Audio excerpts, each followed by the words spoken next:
सच्चे लोकतंत्र के सभी सच्चे पक्षधरों से अपील है। एक देश एक चुनाव के संदर्भ में जन जागरण के लिए आपसे कुछ जरूरी बातें साझा कर रहा हूं। इन सब बिंदुओं को ध्यान से पढ़िएगा, क्योंकि इनका बहुत गहरा संबंध हमारे देश, प्रदेश, समाज, परिवार और हर एक व्यक्ति के वर्तमान और भविष्य से है। लोकतांत्रिक संदर्भों में से एक ही शब्द अलोकतांत्रिक है। लोकतंत्र बहुलता का पक्षधर होता है।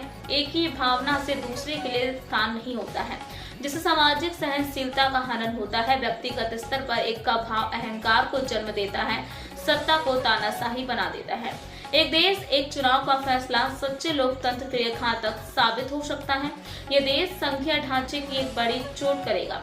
इसको क्षेत्रीय मुद्दों का महत्व खत्म हो जाएगा और जनता उनमें बड़ा दिखावटी मुद्दों के मायाजाल में फंसकर रह जाएगी, जिन तक तो उनकी पहुंच नहीं होती है।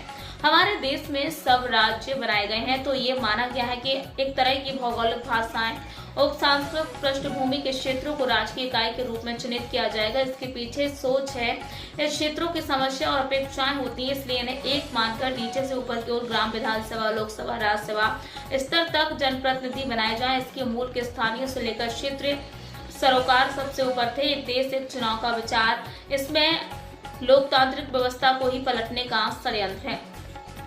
एक तरह से ये संविधान को खत्म करने का और षड्यंत्र भी है। इससे राज्यों का महत्व भी घटेगा और राज्यसभाओं का भी।